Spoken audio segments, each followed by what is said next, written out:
আসসালামু আলাইকুম। সম্মানিত বন্ধুগণ, স্বরচিহ্ন শিক্ষা দেওয়ার ৫টি নিয়ম, এর মধ্যে চতুর্থ নিয়ম যেটা, এটা খুবই গুরুত্বপূর্ণ। অর্থাৎ ৫টি নিয়মই গুরুত্বপূর্ণ। আমরা ৪ নম্বর নিয়মটার দিকে আমি আজকে ভিডিওটা দিতে চাই। সকলে খেয়াল করুন বোর্ডের দিকে।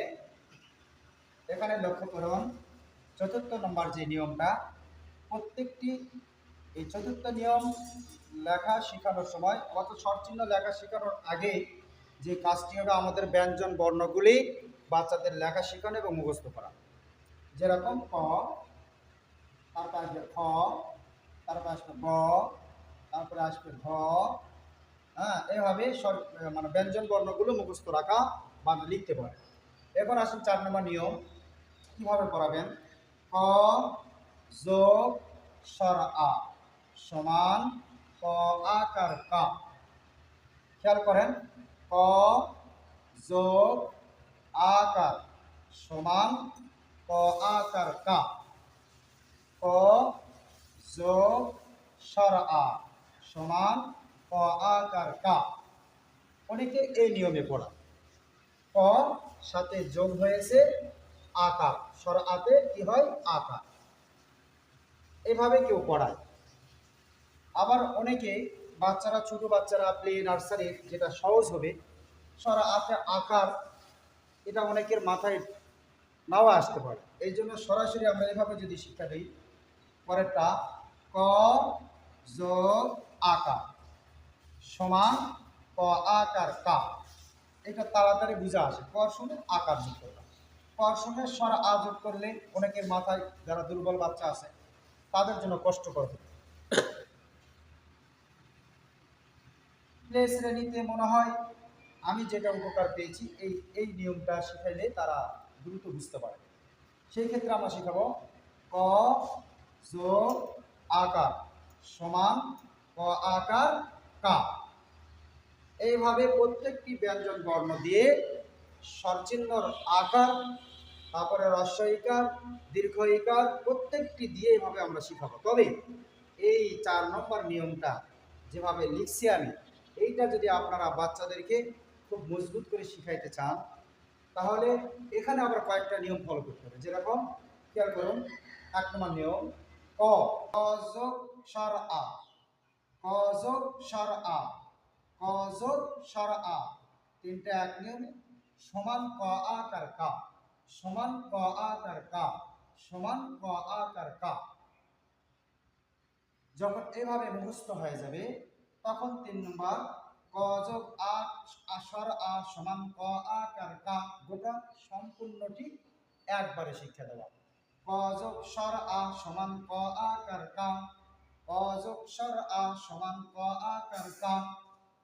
বাস, এইভাবে এই নিয়মটাও একটা একটা করে আমরা শিখাবো।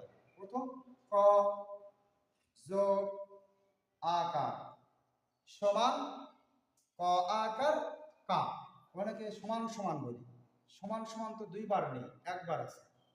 অনেকে সমান সমান ক আকার কা, সমান সমান এখানে তো দুইবার আছে, একবার আছে। যদি দুইবার লিখতে হয় এভাবে লিখতে হবে, এখন দুইবার, এখানে কিন্তু দুইবার নেই, একবার আছে। আমরা একবারই বলি ক যোগ আকার সমান ক আকার কা। এটা এক নিয়ম। ২ নম্বর নিয়ম, এইভাবে যখন প্রত্যেকটি বাচ্চা পড়া ধরবে, বলতে পারতেছে কিনা, ক যোগ আকার সমান ক আকার কা, প্রত্যেকটি বাচ্চার যখন এটা হবে, তখন আমার কাজ ক যোগ আকার, তিনটা একসঙ্গে পড়া। ক যোগ আকার, ক যোগ আকার, তারপরে সমান ক আকার কা, ক যোগ আকার সমান ক আকার কা, তিনটা বলে থামবেন। ক যোগ আকার সমান ক আকার কা। এভাবে প্রত্যেকটি বাচ্চার যখন শিখা হয়ে যাবে, তখন ৩ নম্বর নিয়মে ক যোগ আকার সমান ক আকার কা, ক যোগ আকার সমান ক আকার কা। এইভাবে এই প্রত্যেকটি বর্ণ দিয়ে আকার দিয়ে এভাবে পড়াইতে হবে। প্রত্যেকটি বর্ণ দিয়ে হ্রস্বইকার দিয়ে পড়াইতে হবে। এটা তো আকার দিলাম খত, তারপর খত বানাবেন। এইভাবে খ খ আকার দিবেন, যেমন খেয়াল করুন, খ খ লিখলাম, যোগ দিলাম আকার, তারপরে সমান খ খ আকার খা। এইভাবে পড়াবো। খ যোগ আকার সমান খ আকার খা। 2 নম্বর নিয়ম, খ যোগ আকার সমান খ আকার খা। 3 নম্বর নিয়ম, খ যোগ আকার সমান খ আকার খা। তারপরে এইভাবে বাচ্চাদেরকে লিখে নিব, কয়েকবার লেখাবো। এভাবে লিখেন, যখন এটা ক্লিয়ার হবে গ তে ধরবো। এভাবে গ দিব, গ যোগ আকার, কেউ স্বর আদৌ পড়াইতে পারেন, আমি আকার দিয়ে পড়াচ্ছি, সমান গ আকার। এইভাবে নিয়ম করবেন, গ যোগ আকার সমান গ আকার গা। গ যোগ আকার সমান গ আকার গা। যখন এভাবে বাচ্চাদের সবার হয়ে যাবে তখন 3টা একসঙ্গে পড়াবেন, গ যোগ আকার সমান গ আকার গা। গ যোগ আকার সমান গ আকার গা। এটা যখন ক্লিয়ার হবে তখন 3 নম্বর নিয়মে গ যোগ আকার সমান গ আকার গা।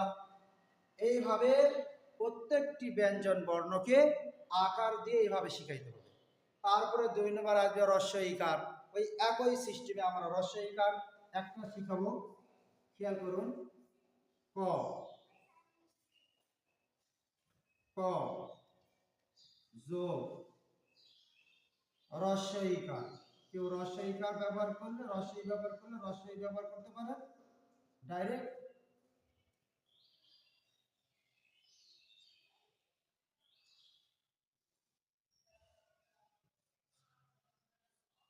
এই এখানে খেয়াল করেন, ক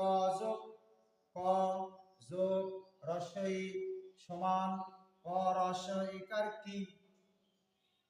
ক যোগ হ্রস্ব ই সমান ক হ্রস্ব ইকার কি।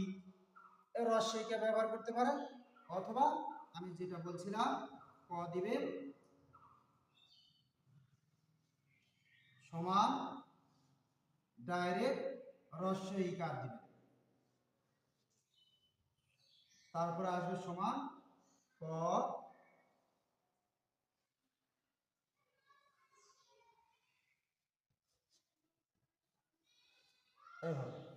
এখন যদি শিখাই, ক যোগ হ্রস্ব ইকার সমান ক হ্রস্ব ইকার কি। একই নিয়মে ক যোগ হ্রস্ব ইকার সমান ক হ্রস্ব ইকার কি। তারপরে ক যোগ হ্রস্ব ইকার সমান ক হ্রস্ব ইকার কি। এইভাবে প্রত্যেকটি স্বর চিহ্ন দিয়ে প্রত্যেকটি ব্যঞ্জন বর্ণ আকার দিয়ে পড়াবো। এভাবে 3 নিয়মে হ্রস্ব ইকার দিয়ে পড়াবো, এইভাবে 3 নিয়মে। তারপর দীর্ঘ ইকার দিব। এইভাবে যদি স্বর চিহ্ন আমরা পড়াইতে থাকি অবশ্যই বাচ্চাদের সময় লাগবে। এই জন্য বলা হয়েছে স্বর চিহ্ন ইম্পর্টেন্ট একটি পড়া। আর এই লেখাপড়া স্বর চিহ্নটা মূল, কারণ যখন বানান করবে, যখন কোনো শব্দ লিখবে, প্রত্যেকটি ম্যাক্সিমাম শব্দেই আমাদের এই স্বর চিহ্নগুলি ব্যবহার করতে হয়। এগুলোতে যদি মজবুত করে পড়াইতে চান, লেখাইতে চান, সময় দিতে হবে 2.5 মাস। যদি 2.5 মাস ধরে বাচ্চাদেরকে আমরা এইভাবে প্রত্যেকটি স্বর চিহ্ন এভাবে লেখা শিখাই, তাহলে অবশ্যই ওই বাচ্চাটি আজীবন এই স্বর চিহ্ন ভুলবে না, এবং এটার ব্যবহার এবং লেখা সুন্দর সবগুলি তাদের জন্য সহজ হয়ে যাবে। আমরা যারা নুরানিতে শিক্ষকতা করছি অনেকেই দ্রুত দেখা যাচ্ছে 15 দিন 20 দিনের মধ্যে স্বর চিহ্ন পড়ে আমরা শেষ করি। শেষে যায় বাচ্চারা বলতে পারে না, মুখস্থ নাই, ধরলে পারে না, বানান করতে পারে না। এই সমস্যাগুলি তৈরি হয় আমাদের স্বর চিহ্নগুলি যেভাবে আমাদের শিক্ষা দেওয়া দরকার সেভাবে আমরা শিক্ষা দেই না। সবাইকে ধন্যবাদ, ভালো থাকবেন। আমার এই ভিডিওটি অবশ্যই যদি ভালো লাগে একটা লাইক এবং গঠনমূলক কমেন্ট করবেন, এবং যদি ভালো লাগে অবশ্যই শেয়ার করবেন। সবাইকে ধন্যবাদ। আসসালামু আলাইকুম ওয়া রাহমাতুল্লাহ।